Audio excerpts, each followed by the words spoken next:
If you can work from anywhere, picking a suburb based upon which one is best for remote workers is most likely the wrong filter. And I know that internet speeds are very important when you're remote work. If you gotta be on Zoom calls, meeting with clients, I know we do it all the time, but that's also not the most important variable. Just like the cost of living probably isn't the only factor as well. Internet speed isn't the variable. Cost of living isn't really the variable. Those got you to Florida to begin with, but they don't tell you where in Florida you actually fit in. And the real question, the one that decides whether you love your life here or in 2 years you're quietly scrolling Zillow at midnight, is which suburb matches the way you actually want to live. And that's what this video is for. Not a ranking, it's more of a filter. So let's do a quick check before we go any further.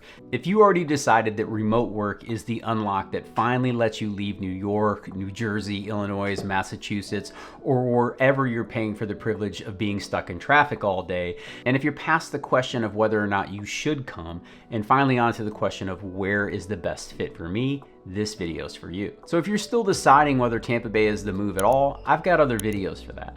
Save this one for when you're ready.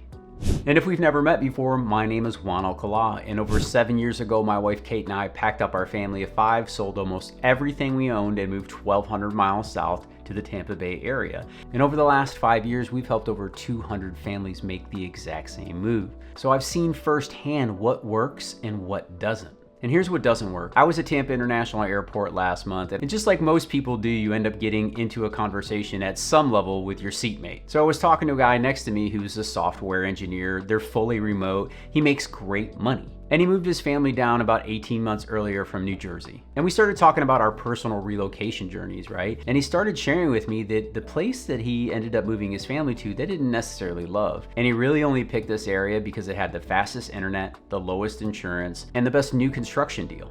He said he put it all into a spreadsheet, he had everything optimized, and they really felt like they were making the best decision. But here they are 18 months later, and now he says, I should have moved to St. Pete or South Tampa. Someone with more action, we really don't know anybody, and my wife hates it. And that's the call I get a lot, not from him, but from people just like him locally. Sometimes they didn't even pick the wrong city. They may have picked the right city, but the wrong community for their ideal lifestyle. And here's what he said to me. The cost of being wrong about the community fit in retrospect is higher than the cost of being wrong on his mortgage rate. So I'm gonna share with you 3 questions, and they're really gonna do more sorting than any spreadsheet will ever do. The first one is, how do you wanna start your morning?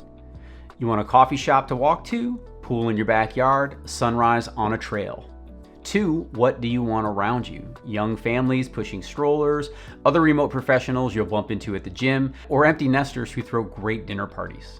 Number 3 is, what do you do when you close the laptop at 5 p.m.? Do you walk to dinner, drive to Publix, or get on your boat? And if you can answer those 3, really answer them, not what you think you're supposed to want. Picking the community actually gets a lot easier. So let me walk you through 5 suburbs, and each one wins for a specific answer to those questions. And here's the cool part, your job is just to figure out which set of answers is yours. So the first one is Wesley Chapel, and before we get started, I know you've already probably watched a lot of videos about Wesley Chapel, and for good reason. It's been ranked one of the best areas to live in all the state of Florida. And if you're a young family, you want your kids in A-rated schools, and you want the most house and amenities for the dollar, this is a great place to start. Wesley Chapel is a master plan suburb about 25 minutes to 55 minutes north of downtown Tampa. Yes, the variable is really that large. The median list price runs around $439,000 as of the time of this recording, which is April of 2026. With new construction from the high 200s to over $1 million, most homes that are for sale spend about 60 days on market, and the builders are throwing in real incentives. Closing cost credits, rate buy downs, designed upgrades, all kinds of things are coming your way if you're a home buyer looking for new construction, as an example. It's an inland location, so you're outside of the high-risk flood zones that drive insurance costs up when you live on the coast. As a matter of fact, Wesley Chapel is one of the areas that they stage people like me who live on the coast when we need a place to go stay. They open up their schools and gymnasiums so people could come hang out there when the storms are coming. It's pretty interesting, right? There actually is fiber internet in most communities. They have new schools, new infrastructure, and new everything for the most part. And one of the things to think about here, and you're gonna wanna write this down, is what I call the lagoon trade. Communities like Epperson and Murata just to the north, which technically is in San Antonio, but they live right next to each other, built these massive crystal clear lagoons. They're beautiful. They also come with CDD fees, which are Community Development District fees that can run anywhere from $2,800 on the low end to over $4,500 a year on top of your HOA. So the question really isn't, do I want a lagoon? The question is, will I actually use the lagoon enough to justify the annual fee?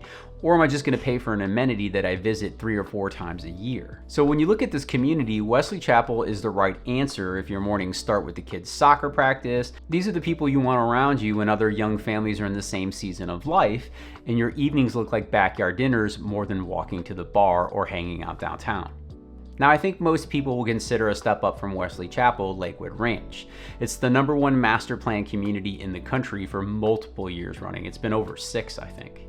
The median sales price of a home sits around $550,000 in early 2026. It's down about 3% year over year, with the average days on market being somewhere between 55 and 65 days. But that number really blends two realities. Homes priced right are going under contract in about 15 days, and overpriced homes are sitting for 95, 100, 150 days plus. And here's what most people miss. Fiber internet covers about 92% of the homes here. The average home is pulling in really high internet speeds with plans up to like 7 gigs available. I know I'm nerding out right now, but this matters to people who work remotely. And for people who have high demand of internet, you know exactly what I'm talking about. If you're running multiple Zoom meetings, your significant other is on back-to-back Teams calls, the kids are streaming, Lakewood Ranch was built for that household, where most northern suburbs aren't. Waterside is the town center. You've got restaurants, farmers markets on Sundays, ranch nights on Wednesdays. You can walk to dinner or take a taxi across the lake there. The amenities are real, and so is the amount of new construction.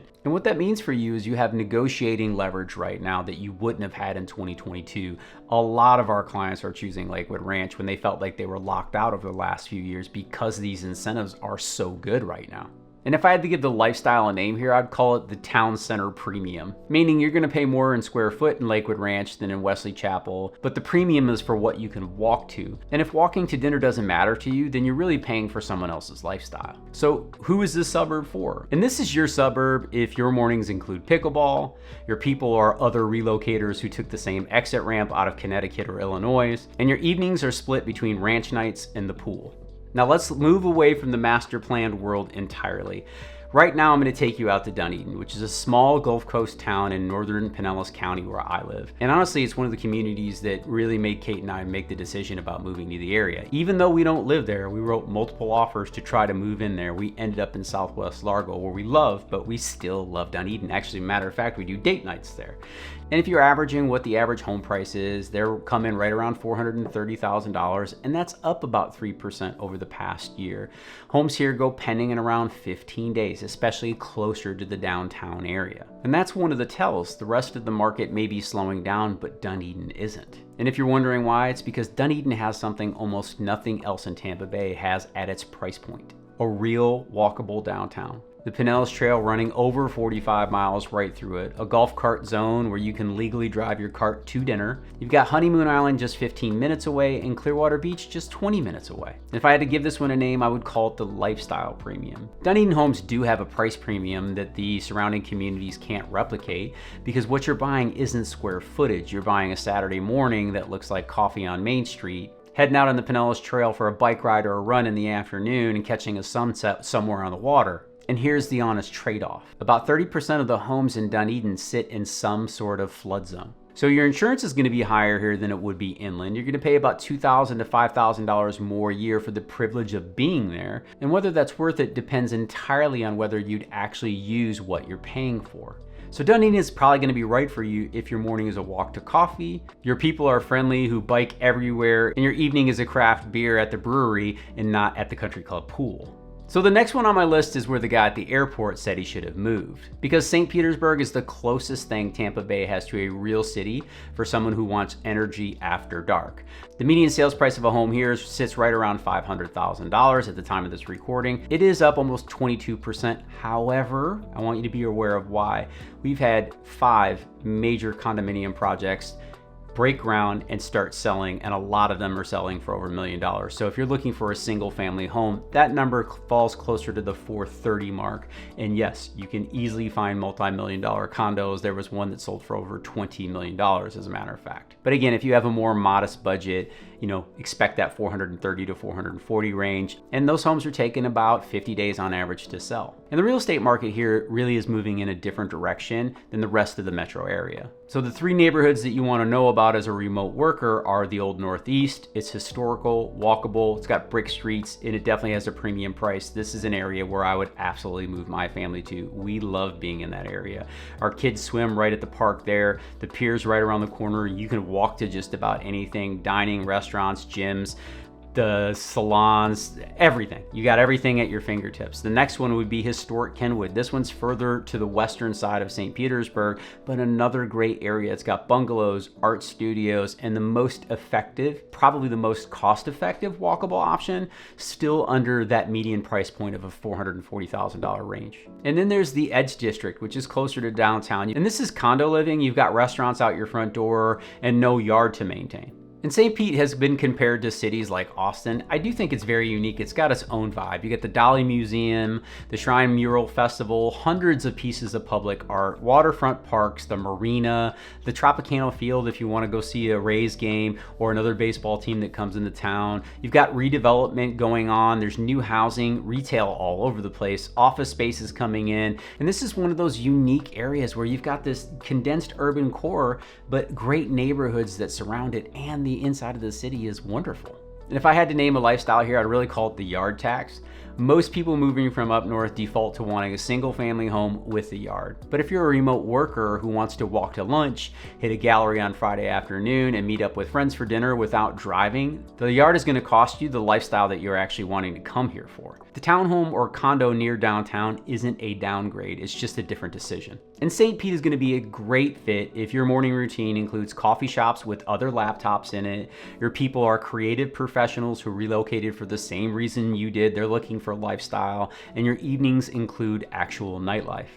So now we're gonna head over to South Tampa. And how do I set this up? If your remote work pays well and your spouse occasionally has to fly to a client, South Tampa is the answer that most people don't know to look at. Hyde Park is the walkable heart of South Tampa, and the median home price there is definitely not gonna be cheap. It starts around $750,000 with the average pushing just over $1 million. Now homes over there are still selling. The sale to list ratio in some areas has dipped to 95%. And I'll just be real with you, that is not a number you would have gotten 3 years ago. But here's what you actually get for paying that premium. You can walk to Hyde Park Village. You can run Bayshore Boulevard every morning, which is the longest continuous sidewalk in the country. 10 minutes to Tampa International Airport. It's zoned for Plant High School, which is an incredible public school in the area. I mean, it's the single most valuable school attendance in all of Hillsborough County. Homes that sit inside of that boundary regularly sell for 20 to 40% more than comparable properties just outside of Plant High School. So think of it as the Bayshore test. If you can picture yourself running, biking, or walking on Bayshore Boulevard 3 or 4 times a week, the premium is going to pay for itself in lifestyle return. If you can't, you're going to be paying a premium for a postcard. And being fully transparent, there are parts of South Tampa that have full flood zone exposure and insurance on the million-plus homes that can run $15,000 to $30,000 annually. This is a real thing. So make sure that you're running all the numbers before you fall in love with a house. And ultimately, think about it this way. South Tampa is going to be right for you if your morning is a Bayshore run, your people are professionals who could live anywhere and choose here, and your evenings are going to be walking to Burns Steakhouse or biking the Riverwalk. So let's take a look at what we just did. We took a similar profile, someone who's high income, lifestyle driven, has remote work flexibility, and shared 5 completely different right answers depending on what your actual lifestyle goals are. And like I said when we started this video, it's a filter or a lens to look through, not the best for remote workers. And honestly, that's just being way too general for the people that we run into on a day in, day out basis who actually have that flexibility and lifestyle. We found that they all have different lifestyle needs. Some of them want to be on Bayshore. Some of them want to be in the heart of downtown Tampa. Others want to be in the suburbs. Some want to be on the water and have boat access. There's so many different things to take into account, and that's why I make videos like this, so hopefully they help. And the reality is most realtors don't tell you this stuff, right? They set you up on a home search, or you're scrolling on Zillow and you reach out to somebody. And we got to remember, a house is not a home until you make it one. And what I've learned over the last 5 years is if 2 people come to me and I handed them each $3 million and said, design your dream home, and they put it in the wrong community, they would still end up hating it. So you gotta think through this.